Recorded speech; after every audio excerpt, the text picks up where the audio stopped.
Assalamualaikum warahmatullahi wabarakatuh. Halo Sobat JMN, kembali lagi bersama saya Ugi Sugihati dalam program Keajaiban Al-Quran.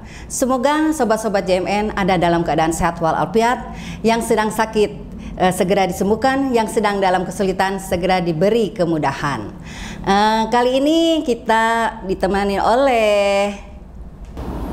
Gary Juliza dan ada tamu kita Yeti Nurhayati. Ya, sebelum kajian dimulai, tolong subscribe, like, komen, dan share sebanyak-banyaknya agar memberikan wawasan kepada orang lain.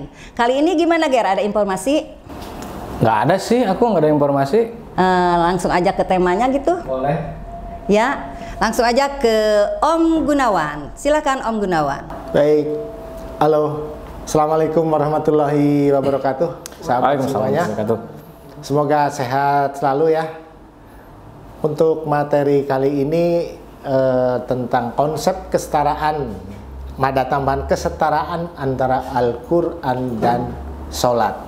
Nah, tapi sebelum kita mulai, jangan lupa yang mau belajar di bulan Februari di 3 tempat, episode kemarin sudah diperlihatkan alamatnya di Bogor di tempat Pak Sofyan, alamatnya sudah tertera. Kemudian di Tebet dan sekitarnya Jakarta Selatan ada di Tebet, alamatnya sudah kami share.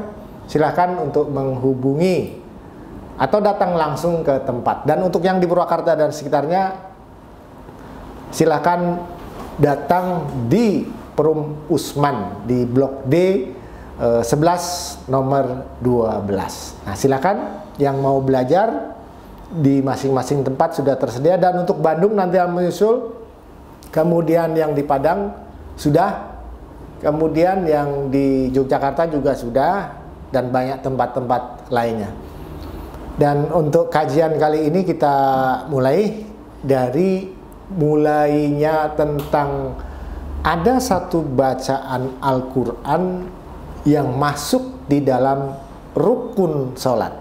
Pasti kita semua sudah tahu, yaitu suratul Fatihah. Nah, di dalam surat Fatihah berisi 7 ayat.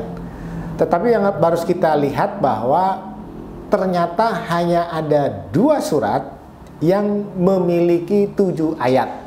Yang pertama Al-Fatihah itu sendiri, yang kedua adalah surat Al-Ma'un, yaitu surat ke-107 yang isinya juga sama-sama 7 ayat. Nah, bagaimana konstruksinya? Mari kita bahas bersama-sama. Jadi kalau kita mengacu kepada sistem sholat dan Al-Quran sendiri, ternyata ada satu kesatuan yang sangat-sangat sinkron. Jadi ini bukan sesuatu yang terpisah, tapi sebetulnya merupakan satu kesatuan. Nah, mari kita lihat bagaimana konstruksinya sebetulnya kalau kita lihat dari sistem 2 surat tadi. Yang pertama adalah surat Al-Fatihah. Surat Al-Fatihah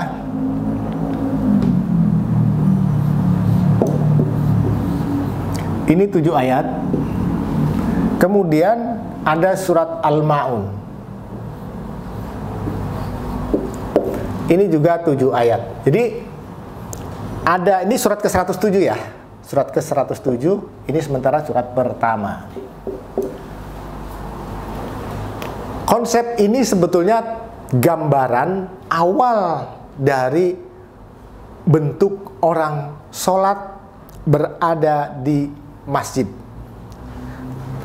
Jadi di mana gambarannya?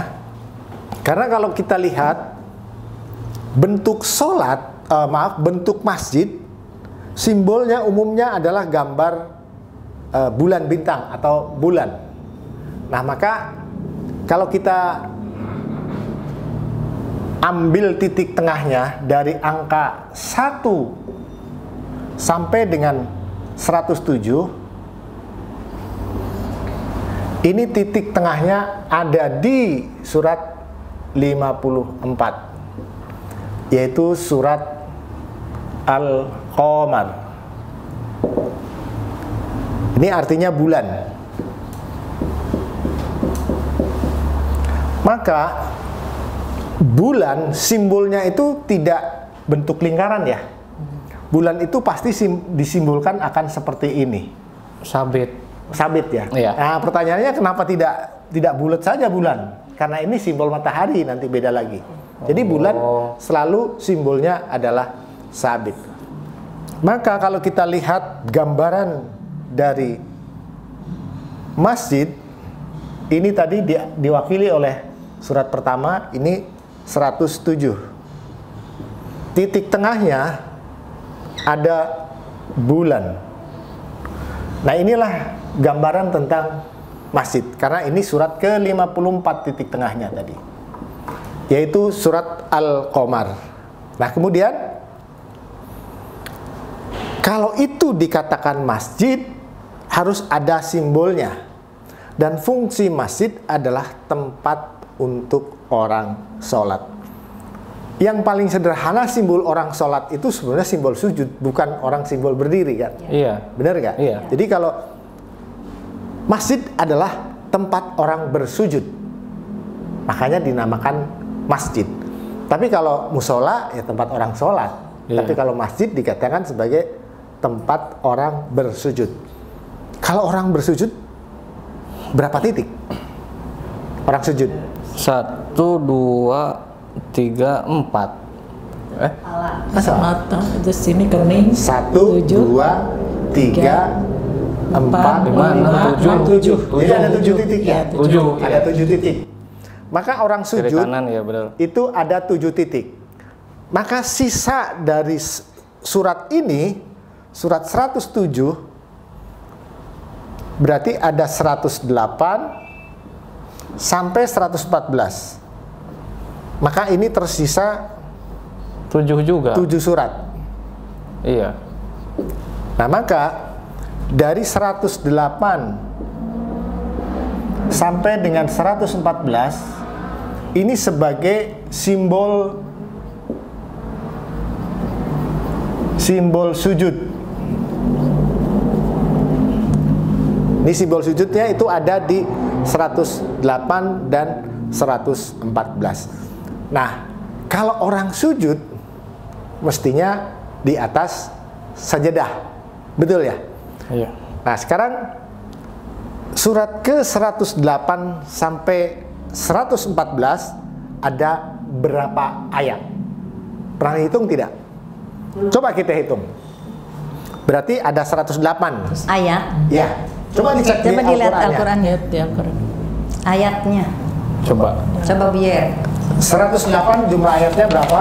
108 sini. Surat 108 sampai dengan 108 aja dulu berapa? Iya, Jumlah ayatnya 108 ada 3. 3. 3, 109 ada 8, 6. ada 6. Ada 6. 110 Ada 3. ada 3, Iya. 111 Ada 5.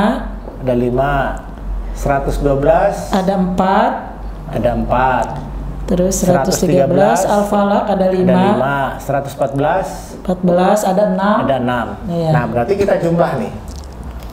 3 ditambah 6, 9, 12, 17, 21, 22. 32. Oh enggak. Oke, hitung lagi ya. 9, 12, 17, 17, 21, 26, 26, 32. 32 ya. 32. Jadi totalnya dari 108 sampai dengan 114 ini ada 32 ayat. Iya. Nah, jadi simbol sujud yang diwakili oleh 108 dan sampai dengan 114 itu ada 32 ayat. Nah, kalau orang sholat atau orang sujud berarti dia di atas sajadah. Nah, sekarang surat 32 itu suratnya apa? As-Sajadah. As-Sajadah. Sajadah. Jadi surat ke-32 itu suratnya adalah As-Sajadah. Nah, maka terlihat sebetulnya konstruksinya bahwa Al-Quran dari surat Al-Fatihah sampai dengan surat An-Nas adalah gambaran tentang orang sholat di dalam masjid. Maka kalau kita mengamati gambaran ini, sebenarnya bahwa Al-Quran dan sholat merupakan satu kesatuan. Dia menceritakan atau dia bisa digambarkan oleh gambaran dari Al-Fatihah sampai dengan An-Nas. Ada pertanyaan, Bu Yeti? Iya, di sini saya melihat ya tentang yang tadi apa ya, yang dari surat 108 sampai surat 14 itu seperti yang kebetulan gitu ya, masuk ke surat ke-32. Nah, As-Sajadah. Betul. Nah, mohon dijelaskan Om Gun. Saya ulangi lagi ya, ulangi lagi. Bahwa di dalam sholat hanya ada satu surat yang dijadikan sebagai bacaan fardu atau bacaan wajib di dalam sholat, yaitu surat pertama. Oke, Al-Fatihah. Jumlah ayatnya 7. Ternyata di Al-Quran hanya ada 2 surat yang punya 7 ayat, yaitu surat Al-Fatihah dan Al-Ma'un. Al-Ma'un. Nah, karena ini menggambarkan tentang sholat tadi, maka orang sholat itu pada dasarnya ada di masjid. Maka gambaran surat pertama sampai dengan surat ke-107, tengah-tengahnya itu ada di surat Al-Qamar. Ini tadi ya, yaitu surat ke-54. Maka titik tengahnya 1 sampai 107. Kalau dibagi 2 kan 53 plus 1 kan berarti. Maka ini 54. Surat ke-54 itu simbolnya adalah bulan. Oke, bahwa ini adalah gambaran tentang masjid. Dia dikatakan masjid, yang pertama harus ada simbolnya dulu. Harus ada simbolnya. Yang kedua, ada orang sujud di dalamnya.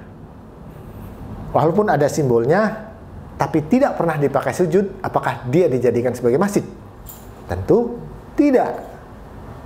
Tapi kalau masjid itu ada simbol bulan dan kemudian dijadikan sebagai tempat sujud, maka itulah yang namanya masjid. Karena masjid adalah tempat sujud, intinya ada di situ. Sementara orang sujud itu ada 7 titik tadi kan, ada di kepala, telapak tangan, terus kemudian di lutut 2, terus di kaki 2, ada 7. Maka sisa surat dari 107 ada 7 surat. Nah, ini sebagai simbol sujud, sebagai simbol sujud. Oke? Nah, jadi sujudnya sudah ada nih yang bersujud, yaitu surat 108 sampai 114. Nah, kemudian orang sujud itu kan di atas sajadah. Ternyata dari 108 sampai 114 jumlah ayatnya ada 32 ayat.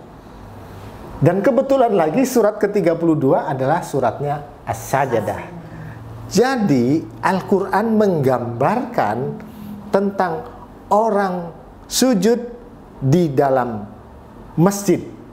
Ini gambarannya, gambaran secara menyeluruh. Maka agama, kalau kita mengacu kepada rukun Islamnya, bahwa sholat adalah tiang. Nah, sekarang pondasinya mana? Kalau sholat dikatakan sebagai tiang agama, pondasinya ada di mana? Pondasinya sudah kita bahas ketika kita bicara tentang struktur sholat, yang gambarannya ada di Masjidil Haram, yang gambaran seperti ini Bu, yang tempo hari. Iya. Nah, ini ada di Masjidil Haram, gambar-gambar sini. Ini adalah pondasinya ada di sini. Karena pondasi ini menjelaskan tentang keseluruhan daripada sholat itu sendiri. Maka kalau kita bicara bangunan satu bentuk rumah yang kuat, itu sebenarnya bukan 4 loh tiangnya. Betul ya? Kan bukan 4 tiangnya kalau bangunan. Tapi 5, karena di tengah ada. Ya. Betul ya? Ya. Jadi bukan di situ letaknya. Maka sholat sebagai bentuk tiang agama, dia memiliki 5 sholat fardu. Nah, orang arsitek pasti akan tahu bahwa kemudian suatu bangunan ketika yang kokoh itu ada 5 tiangnya, bukan 4. Begitu, Ibu, barangkali ada pertanyaan lanjutan atau sudah jelas atau belum? Insya Allah. Karena benar salat ini banyak kali ya. Iya, ini banyak sekali. Ini juga yang sahabat YMN, ini pertanyaan yang dari Bogor kemarin. Ada nggak tentang kesetaraan sholat? Halo Bu Yung, yang sering komen-komen tuh, ini informasi tentang apa yang pertanyaan kemarin. Ada lagi nggak? Ada, nanti dijelaskan di episode selanjutnya. Inilah untuk jawaban dari Bu Yung yang ada di Bogor. Nih Om, Ya, itu struktur sholat pun 7 ya? 8 ini. Oh 8? 8. Ini ada 8. 1, 2, 3, 4, 5, 6, 7, 8. Oh iya 8. Ada 8. 8. Ini kalau di struktur karena ada 3 sholat sunnah kan? 3 sholat sunnah, iya. Ada lail, 7, fajar, ya, dan duha. Ada 3. Maka 3 surat ini, 3 sholat sunnah ini, judul dari sholat sunnah ini ada di dalam Al-Quran atau sebagai judul surat. Surat, yaitu surat Al-Lail, surat Al-Fajar, dan surat Ad-Duha. Ini barangkali dari Ibu mungkin ada pertanyaan? Iya. Ada satu lagi. Ya udah dari Bu Yati aja. Ada satu lagi Om Gun. Untuk sholat ini mungkin ada nggak waktu yang merupakan sebuah atau saat-saat waktu utama untuk sholat itu ada tidak gitu? Oh iya, baik. Iya. Jadi sebetulnya kapan sih tepatnya kita melaksanakan sholat, barangkali pertanyaannya ya. Jadi segerakanlah sholat. Jadi ketepatan waktu di situ penting. Maka ketepatan waktu atau mensegerakan sholat itu nanti keterkaitannya erat dengan yang namanya kehusuan. Yang menjadi pertanyaan begini, apakah sholat duhur jam 2 boleh? Itu pertanyaan saya, Bu. Boleh nggak, Bu? Boleh. Boleh. Boleh. Tepat tidak? Tidak. Nah, itu jawabannya.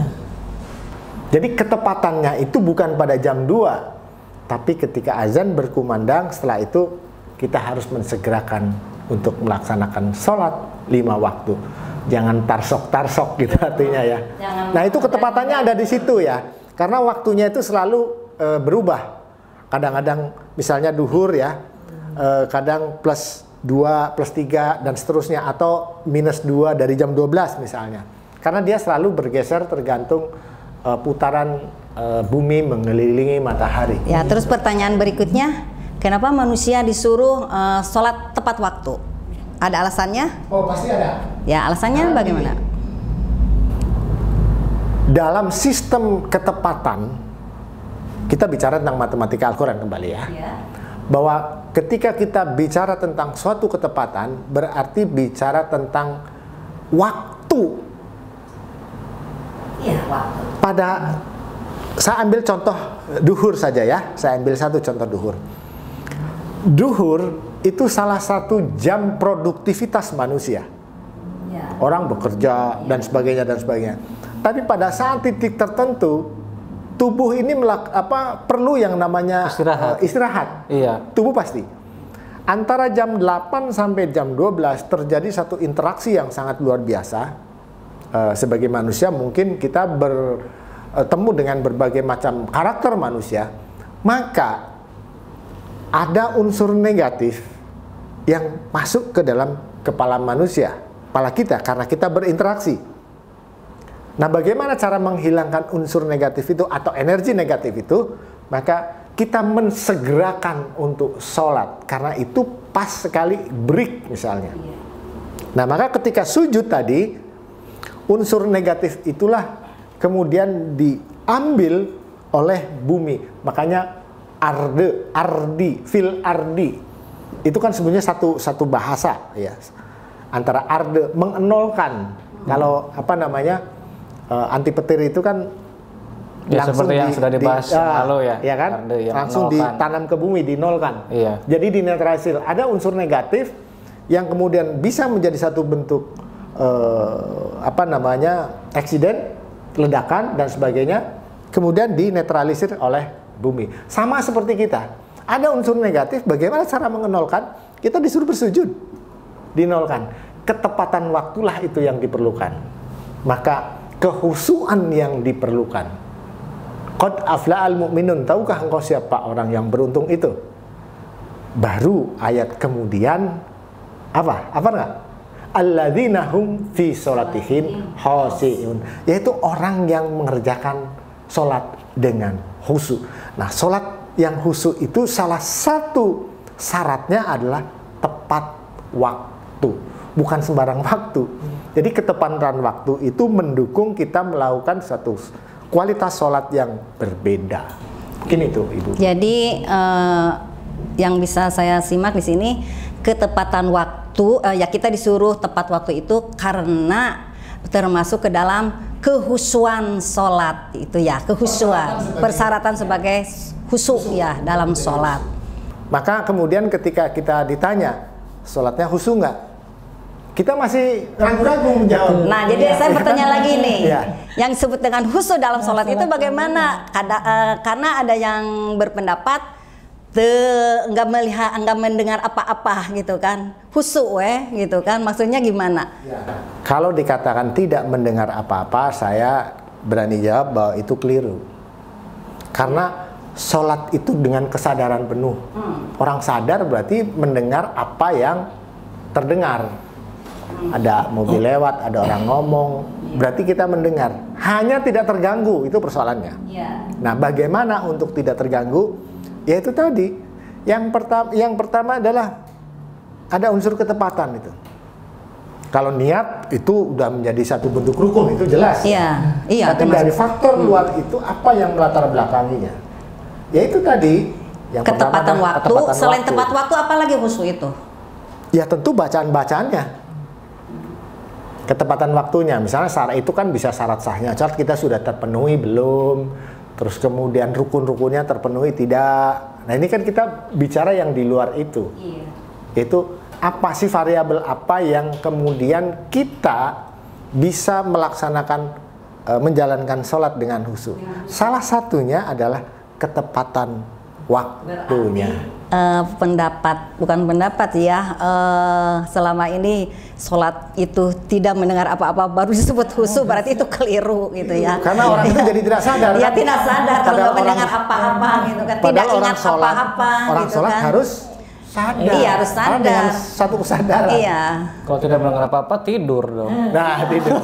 Nah, tapi paling tidak beginilah. Paling tidak begini, bahwa kita melaksanakan sholat itu sesuai dengan kemampuan kita masing-masing. Seberapa kehusuan, ya itulah khusyuknya. Disitulah letak kehusuannya. Jadi khusyuk itu bukan berarti kemudian konsentrasi penuh, nggak bisa juga gitu. Tidak ingat nggak apa-apa, salah juga. Tapi intinya bahwa ketika kita sholat, khusyuk itu dinilainya ketika sholat atau setelah sholat. Khusyuk itu dinilai setelah sholat. Bagaimana setelah sholat kita tidak melanggar aturan-aturan yang ada di dalam sholat itu sendiri. Karena sholat sebetulnya mewakili keempat rukun Islam yang lain. Contoh misalnya, di dalam sholat ada syahadat, kan? Kemudian di dalam sholat ada puasa. Kok puasa? Orang puasa, salah satu yang membatalkan puasa adalah makan. Iya, makan. Ketika kita sholat, batal sholatnya kalau kita makan. Iya. Yang ketiga zakat. Zakat di dalam sholat ada unsur zakat, yaitu apa? Waktu. Kita mengorbankan waktu untuk melaksanakan sholat. Itu kan zakat juga. Yang keempat haji. Di dalam sholat ada perilaku haji, yaitu sama-sama menghadap kiblat. Jadi satu, yang empat ini ke bawah semuanya. Nah, maka hati-hati dengan sholat, jangan sampai tinggal. Itu pesan yang mau disampaikan dari sistem ini sebenarnya, bahwa sholat itu kalau tiang abang benar sekali. karena dia mencakup dari keseluruhan rukun Islam. Tapi apa pesannya yang tadi itu? Gitu ya. Pesan yang mana? Ya, ada pesan-pesan yang disampaikan kan mencakup itu kan? Iya, yang tadi kan pesannya tadi. Kan pesannya udah Iya, tadi. tadi ya itu. Iya. Bukan pertanyaan, pernyataan tadi. Menjelaskan. Ya, jadi yang menegaskan. Saya pikir tadi pertanyaan, tadi pernyataan rupanya. Jadi emang suka begitu Ibu gini. Malah maklum aja ya. Emang suka begitu.